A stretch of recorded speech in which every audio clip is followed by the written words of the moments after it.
Hey guys, What If here, and welcome back to NASCAR 2004 for race 2 at 36. We're going to Rockingham in our onslaught journey to surpass Richard Petty's win count, which may happen so far. I mean, we're on the right path. We already won Daytona.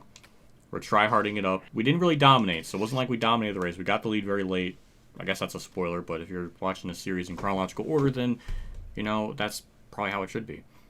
I don't know, but, yeah, other than Brett Bodine being our angriest, saltiest one because Mark Martin wrecked and I ass-packed into him because there was just nowhere to go and it was just kind of like a genuine accident, he's upset with that. So that's his sirloin steak to deal with.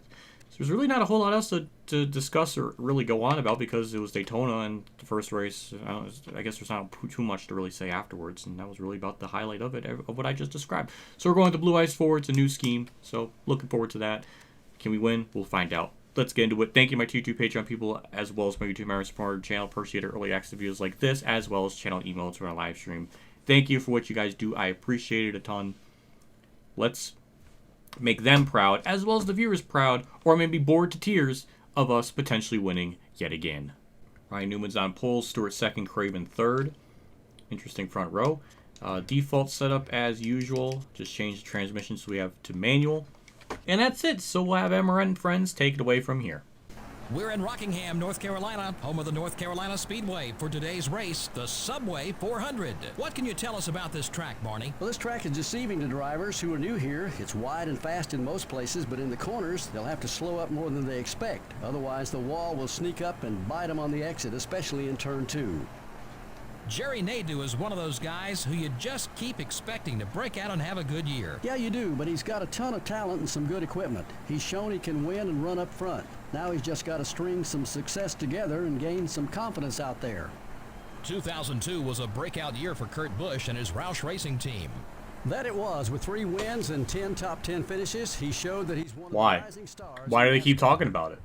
He does not have 3 wins game. How many times are we going to have to freaking gaslight this narrative? No, you're not going to gaslight me into thinking that's true. That is wrong. That's twice now. Is that the... I guess that's the new recurring gag. The, uh-oh, Spaghetti-O. They don't know any stat information. I'm pissed. It's an interesting camera angle. I like that. That was new to me, but... yeah, I'm a little salty about that introduction. And that's all they had to say. There was nobody else to talk about, apparently. That was very infuriating. So anyways, let's get into it. Starting last, Jeff Gordon's back here. Why do we have Rusty Wallace in the Elvis Presley car? I've not seen that in Thunder 03. I mean, it is in Thunder 03, but I'm surprised it was not ran. I guess we just never had the right luck with it or something, because it is available as an alternate scheme to drive. I've seen it happen in a couple of Race Now stuff, so weird how it never really showed up, but yeah. So, Rockingham is a joy to drive in this game. It's one of my favorite tracks. The amount of just letting off the throttle and letting it just kind of coast is fun. Them blocking on the front straightaway is not great. Not a fan of that. I don't know what the checkup was for, but it's gained us a lot of spots. So thank you to whoever that was. Usually I'm used to gaining time in the corners, but at least in turn 1, but not to that extent. So something weird must have happened. So yet again, the AI just kind of gift wrapping me free spots. But yeah, I love this track. It's a shame in NASCAR 05 it doesn't drive nearly the same. It's weird to describe, but it just doesn't, even though it's on the same game engine. I think it's because the cars have just a tiny bit more grip to them, so it just kind of feels like we're just going around the track a lot more. I don't know, it kind of sort of lost its like edge, because here you can really feel the car floating around, going into the corners and everything, but NASCAR 5 doesn't quite have that, at least with that track. So they did something minuscule to the physics or something. I don't know, but either way, we got a lot of laps here. I think lap traffic will still play a factor like usual at this track, which is more or less taking our time. I think with us being so competitive, we can kind of get away with... oh boy, I don't know where Casey Mears is going, but I think we can kind of get away with just being a tiny bit more cautious. So, I mean, still probably, I mean, it's funny I'll say that, but then I'll still go through the field like I'm, have ants in my pants, but I know that fine line. It's nice when they don't block, because then I could just attack turn 1 to my heart's content. and gain a bunch of spots, just like that.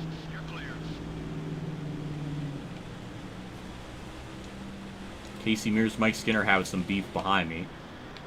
Battle of the mids, at least in the Cup Series side of things. But we bumped McMurray a little bit. It's okay. We'll get by him, no problem. Same with Nadu.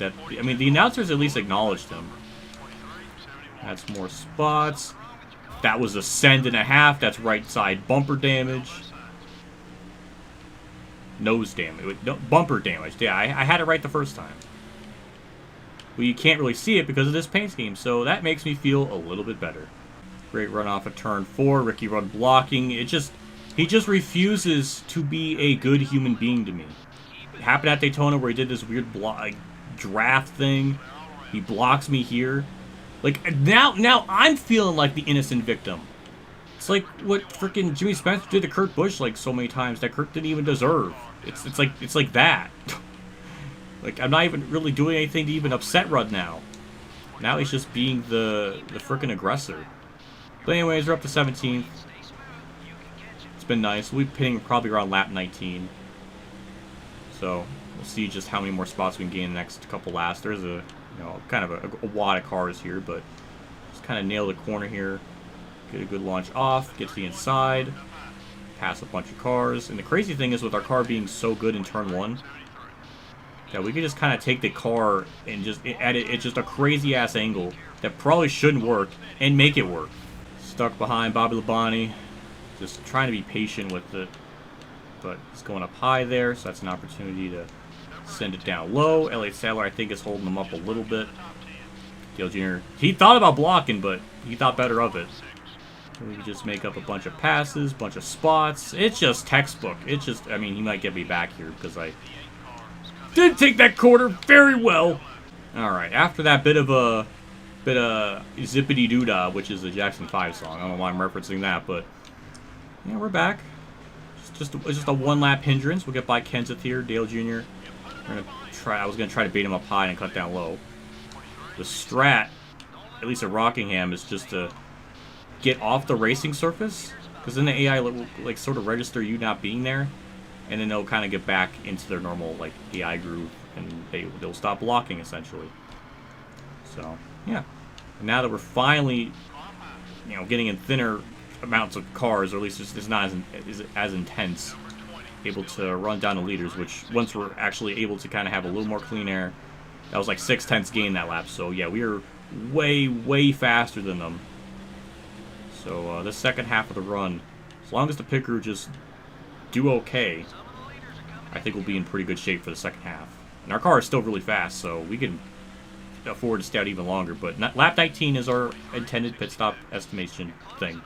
Shout out to Ricky Craven, running up in the top 5 legitimately. I think he might have been 4th before all this was going on, but still really impressive. We're pitting this lap, 70 miles an hour. Good entry, perfect. 4 tires, fuel, repair damage, sure, why not? 20 now, 20 laps to go. The crew jumps over the wall and begins to service this machine. This is their opportunity to shine. They can't make any mistakes here. Give me a routine. Oh, yep. Pit crew just... what do I say? What do I say? In the 3 pit stops that we've had, 2 of them have had issues. Now it's a 17-second pit stop. That is unacceptable. I just wanted an average stop. Not a, we are like a second and a half off the estimated time type of pit stop. That is... We have a lot of work to do to make up this time now. 54, 74. Kenny Wallace, what are we doing? Why do you not check up in turn 1 like he normally does? That was also really strange. Okay, wow. Can't explain that. This last of all the cycle pit stops, so we're gonna be in 3rd. Second is Harvick, Newman's first, only about 1.7 back. So somehow, even despite our horrific pit crew doing terrible, we still gained about 2 seconds during that pit cycle. Where I'm assuming that was all on track. So that's also insane. But definitely a lot of laps to make up this time. We got 15 or, well, exactly 15, I guess 14 to go. So, I'm not too worried. And also, there's lap traffic, too, that may pose a bit of a problem. So, I think we're fine. I think we're okay still. Harvick has been in front of me ever since I think the pit cycle ended. So, he's been relatively quick compared to me. But we've been slowly reeling him in. Probably being able to get the spot here in the 1 because he breaks early. Beautiful. That's P2 in the book. And Kevin Grubb, the car I ran in my fantasy season, holding up Newman. It's a good feeling. Good feeling. Lap traffic's boning them. Just like how it'll probably bone me throughout this season, I'm assuming, because they'll a lot of times block me and block you or whatever, a lot more than they should, and they don't give the leader much love, but yeah. Just like that. Kind of case in point, exactly that. And he's going to get a good run up the corner, and that's going to be more of a problem, so yeah. Just had to bite my time. Kind of let the car rotate, get a good run up the corner. Stay up high, and at the last second, duck down low. Just like that, so he doesn't have time to block. He actually dove it in the corner better than me. What is this? Why is he fast? All right, finally, we're going to get to the inside of him. He posed a lot more of a threat to me than I was really expecting, but... All right, P2. Or I guess, you know, P2 with no lap traffic, I guess, is the better word to describe it. We're reeling Newman in. One of the few times we actually got a good run through 1 and 2. Just have to be careful in 3 and 4. Just let the car kind of rotate a little bit. Great run, great exit. Great momentum. Just going to cut down low. He tried to block, but he thought better of it. And we're going to get the lead here. Beautiful.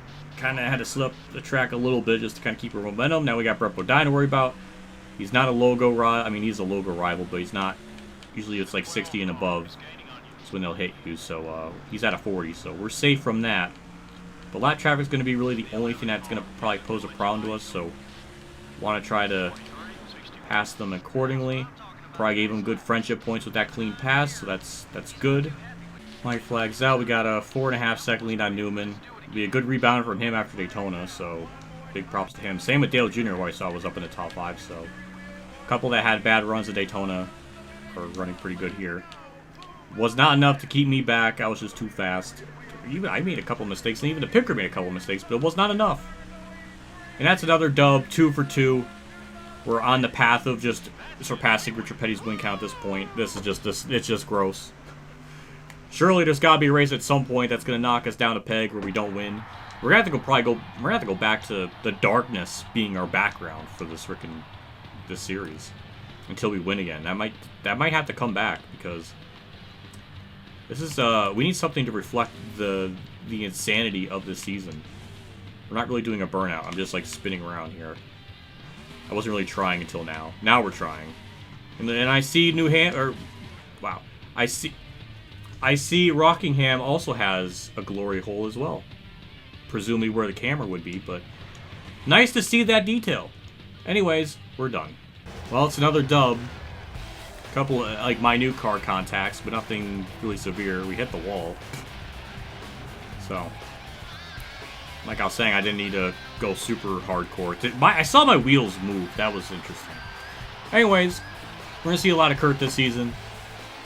Be really insane to see if we can actually surpass that win count, just because, well, each season that we've done, we've had at least 20 plus wins, so this game seems like it'd be most possible to do that. Also, I'm really upset that Winston Cup Lady's butt is now nerfed. You don't really see it in these shots, so I'm upset. It's a shame. It just doesn't look, we don't get a good angle of it, so I'm upset. Anyways, that's a Rockingham trophy. We definitely didn't lead the most laps. Brett Bodine's anger went down. Yeah, we only led the last 9. Newman dominated, led the other 27. Ricky Craven led 2, and Ricky Craven just straight up got 6. Is that his second top 10 in a row? Ricky Craven is just on a roll. Roll Tide? I don't know what that... I don't know, but... Jeff Gordon started 41st, got to 8th. Oh my god, that's impressive. Ricky Rudd got top 10. Jimmy John got 11th. Dale Jarrett led a lap. Mark Martin 15th, Bill Elliott 16th, and Johnny Benson 19th. That was starting 30th. Rusty Wallace started 40th, got to 27th. That's still not really great. He's having a kind of a rough season as well. And actually there was no DNFs, and we lapped a good chunk of cars all the way up to 33rd. So 32 on lead lap. Damn. And that, I guess, yeah, that was Rockingham. A fun track, fun to drive.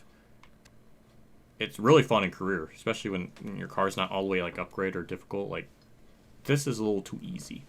When are we going to get thwarted? What track? It's probably Bristol. It's probably when it's going to happen. Next race is Vegas. Vegas is typically really difficult. In this game, it's not as tough as Thunder 03, so I guess we'll see how that goes. But yeah, still leading the points. I mean, we're going to probably lead the points the whole year. You thought, I don't know, this is just... Ricky Craven's 5th in points. That's wild to see. Ward Burns 8th. Bill Elliott's still not in the top 10. Ken's at 10th. Dale Jr.'s horrific Daytona run. Bouncing up to 22nd. Same with Ryan Newman, who also started terrible. Is now 16th, so they're climbing their way up. Rusty Wallace having a nasty season. Casey Mears is in fact tied with them, so that's also surreal. Laps led. We're not leading that category. It goes to Newman, but we're 2nd. Curious how long how quick it will be for us to actually be the highest one. I think it took a little bit in Thunder 03. Same with Thunder 02, I'm assuming. So I don't know. Those stats I don't have. I do have the general stats for everything else, but I don't have when I took the laps led lead thing. I don't know. But either way, I think we're done. Big shout out to my Tier 3 Patreon supporters today, Frank Shea 15, Kamikazegames, Bailey Carey, Mexican Lake 1986, Jason Hellman, and my name is John for his support. Again, I appreciate what you guys do for my channel every single month. It does mean a lot. Always goes a long ways. So just thank you for what you guys do. It's always really appreciated.